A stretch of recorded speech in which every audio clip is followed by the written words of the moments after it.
Pessoal, bom dia. Voltando aqui ao nosso direito administrativo, nesta manhã de sexta-feira, né? Espero que você esteja gostando dos meus comentários. São meros comentários, não, na verdade não são aulas, porque cada tema que eu falo aqui, isso consome uma hora para você fazer na verdade, uma aula, um entendimento, né? Dar uma explanação geral. Aqui no canal é coisa rápida, é só um comentário. Às vezes se torna meio chata, a aula administrativa é aula chata, né? É uma aula de difícil compreensão às vezes, né? Mas eu agradeço a todos que curtiram meu último vídeo. Vou fazer um breve comentário aqui. Veja bem, indo agora ainda para a Fundação de Direito Privado, o interessante é que ela não tem vida própria, né? É claro que, na verdade, ela é fiscalizada pelo Ministério Público. Olha o que a professora Maria Silvia de Pietro diz. Enquanto que no direito privado a fundação adquire vida própria, independente da vontade do instituidor, que não poderá nem mesmo fiscalizar o cumprimento da sua manifestação de vontade, visto que esta função foi confiada ao Ministério Público. O instituidor, ele manifesta a vontade de criar, de instituir determinada função, mas ele passa após a sua constituição, a não ter domínio sobre aquilo. Ele é fiscalizado, ele é vistoriado, ele é, né, absolutamente correto. A professora faz esse comentário. Então eu estou fazendo aqui o comentário da professora Maria Silvia de Pietro. É uma excelente obra para concurso, tá? Maria Silvia de Pietro é uma excelente fonte de aprendizado, tá? Aí ela segue, já a fundação instituída pelo Estado constitui instrumento de ação da administração pública que se cria, mantém ou extingue na medida em que a atividade se revelar adequada à consecução dos seus fins, que, se não públicos, são também próprios do ente que a instituiu e a que deles não pode dispor. Então, a fundação instituída pelo Estado constitui instrumento de ação administrativa pública, né? Claro que a administração cria essa fundação, institui a fundação com um determinado objetivo, né? Ela tem início, meio e fim.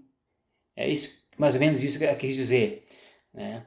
Então a fundação ela não é eterna, ela pode ter um término, né? Então, então ela fala mais aqui à frente que a fundação, no tocante às fundações instituídas por particulares, por empresários, né? A função do MP justifica-se pela necessidade de atribuir a algum órgão a função de manter a entidade dentro dos objetivos para a qual foi instituída. Ainda ressaltando que, como a fundação adquire vida própria e nela não se interfere, o instituidor, daí a importância da presença do Ministério Público, né? Então aqui a fundação, o fundador, ele, como diz, não tem vida, o fundador adquire vida própria e não interfere no instituidor, né? Esse negócio, agora, vou te remeter aqui ao Código Civil, tá? A Lei 10.406, em vigor a partir de 2003, e seu artigo 44 prescreve que as pessoas jurídicas de direito privado são, né? Olha lá o artigo, olha o que diz o Código Civil, né? São pessoas, são associações, as sociedades e as fundações. Eu já disse isso em algum momento, né? Mas aqui o Código Civil ele é bem claro que ele diz sobre fundação. Ele diz que faz parte, né? O novo Código Civil faz parte que as pessoas jurídicas, né? A fundação faz parte dessas pessoas, né? A fundação, por ser submetida ao direito privado, né? Aquela fundação submetida ao crivo do direito privado, né? Guarda algumas peculiaridades interessantes. Por exemplo, seus bens são penhoráveis, né? Não lhes aplicando os ditames do processo contra a fazenda pública, enquanto que a fundação de direito público, os bens são impenhoráveis, na privada são penhoráveis, né? Sem juízo privativo, né? O que é isso, sem juízo privativo? Então, as fundações de direito privado submete ao juízo comum, justiça comum, não justiça federal, né? E o regime jurídico é a CLT. Isso estou falando para as empresas de direito privado, fundações de direito privado.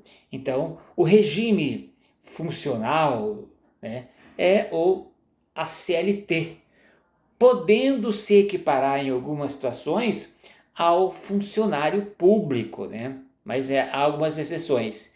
E também há a inaplicabilidade do direito à estabilidade previsto no artigo 41 da Constituição Federal, né? Então, esse artigo 41 se aplica aos servidores públicos, aos funcionários da Fundação de Direito Privado não se aplica esse disposto do artigo 41 e o artigo 19 da ADCT, né? Quer dizer, ADCT da Constituição Federal, estabilidade daqueles servidores que tiverem 5 anos antes de 88. A DCT é ato das disposições contraditórias, né? Ato das disposições contraditórias. Beleza? Então, aquele funcionário que tinha 5 anos quando promulgou a Constituição, ele tinha estabilidade. Isso não existe mais, né? Acabou, né?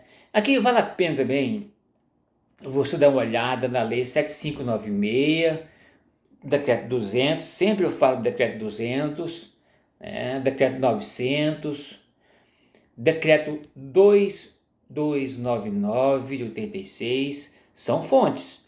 Se você está estudando, você tem que buscar isso, né? Isso pode cair.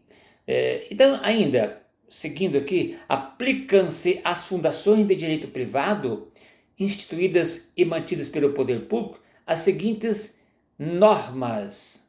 Há uma série de prerrogativas, normas que se aplicam às fundações de direito privado.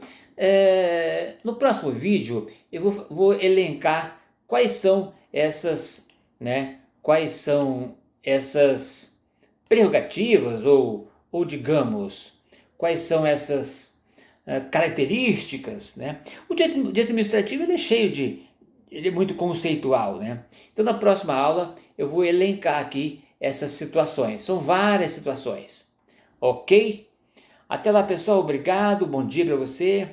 Se você achou interessante, inscreva no canal, fique à vontade, tá? Um bom dia para você e um ótimo final de semana, tchau!